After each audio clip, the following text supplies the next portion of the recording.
Hello guys, another video for Captain Tsubasa Rising New Champions. In this video I wanted to cover cost, and I want to keep making videos as long as I have a topic to cover that has not been covered, or I think has not been covered. And over here you see Tsubasa's stats, you see his technique, his defense, speed, power, and offense is up on the left. You can't see it was cut off, but Tsubasa is really good at offensive abilities. His power is good, but it's not the best. His speed is pretty good. He has great technique, and his defense is not so bad. Just remember, everybody has a block in this game, so Tsubasa probably has a block that he can do if he's closer to the goal. But anyways, the cost is what we're talking about here in this video. Tsubasa's cost is 120. So let's go back for a minute. Let's look at some of the other guys here. We got Genzo. He costs 111. We got Matsuyama, who's 97. We have Soda, who's 100. We have Misagi, who's 108. And again, we have Tsubasa, who's 120. Hyuga, who's 111. He's really great at power and offense. Nita, who I'm surprised doesn't have high power, but has pretty good speed. But his power is not so explosive. He's an 80. He's pretty low compared to the other guys. Oh, this guy's the lowest, Takashi. I'm surprised his technique is not as big. Okay, so then we have Moeller. This guy is by far the strongest overall that I've seen. 132. His power is off the charts. His defense is off the charts. Meaning this guy's gonna be hard to score against. So you might have to score. You might have to tire him out or use combination plays on him. He has a great technique. His speed is not bad. His offense is low. Obviously, he doesn't need it. So these are the cost. Now, oh wait, we got a few more here. We have Gato, who's really weak. He's from middle school arc, and we have Murasawa. Murasawa. Okay, so let's go to Tsubasa and let's cover this real quick. Okay, so I wanted to share my input of what I thought the cost might be.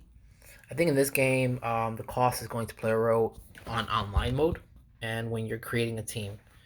What I'm saying is every time you put a teammate with the total cost, this happens. The total cost, and then they multiply, divide, times, whatever the hell they're doing. They're adding up all the defense as an estimate average, all the technique, all the offense, all the power, all the speed. And the more power players you have, the longer that little curve is going to be onto the power. The more speed you have, the more speed players you have on your team, the more it's going to curve towards the speed. And then it's going to give you a total cost. And this costs 1,456. So let's go back for a second. Let's see if I can find. Give me one moment, guys. Okay. Oh, never mind. All right. So I think when we're playing online, I think there's going to be an option to put a cap of what you want that amount to be. If you only want a room to have teams with like 1,500, if you want to search for a player that has like 1,200 around that cap, I think it's going to be like that. I think that's where the cost comes into play. I think it's more of a matchmaking type of tool that they're using, and I also think this is a way. Maybe when we're editing a team, maybe the cap is 2,000. I don't know. I'm just saying maybe the cap is 2,000. Maybe the cap is 1,800, 1,900. Maybe the cap there. Maybe there's no cap. Maybe the cap just applies to online. But that cost is very important. I would keep my eyes on that. They didn't just add that for the hell of it. They added this so when you're versus someone online, you can see how strong that team is. Just like Captain Tsubasa Dream Team, if any of you guys play it, when you are matched up against someone, they could be 200k stronger than your team. Now, Nakatsu is only about 9 points lower, I think. So that they're not that low. Oh, I'm sorry, 11. They're not that low in terms of points, but I mean, I think cost is going to play a big role on online matchmaking. It's going to play a big role in creating your teams within Ultimate Edit, and also, I want to show you guys some formations that they have here. They have this one. This is my favorite one to use. 3 strikers, 3 midfielders, one DM, defensive midfielder, and then 3 DFs in the back. Here's another one. Here's Nakatsu's with Tsubasa, the only midfielder. And then we have the same for Toho with Miwa Hagashi. They have the same one. So yeah, guys, that's pretty much it. I just wanted to touch base on this. I think it's crazy how much he towers Genzo. I wonder if Genzo is going to have like a special ability that makes him better. But Molar's a monster.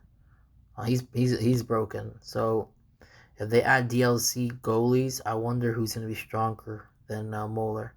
Who do you guys think is stronger than Molar? Leave the comments below. I've never watched the anime all the way. I've never read the manga all the way. I'm just a big fan. I respect the art.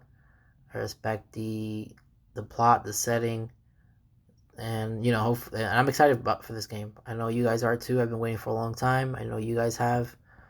So yeah, that covers this video. Next time, I was going to talk about um, the filler. The people call these guys fillers. I was going to talk about those guys in the next video. I think so. But anyways, just leave a comment below, leave a like if you guys don't mind. I really appreciate it. We can help grow this channel. That way people can see my videos and hopefully they can purchase the game and we can build a strong community, because if this game has a strong community, that means we get more teams, more support. So please leave a like, subscribe if you haven't. Really appreciate it. I appreciate you guys for watching. Thank you. Take care.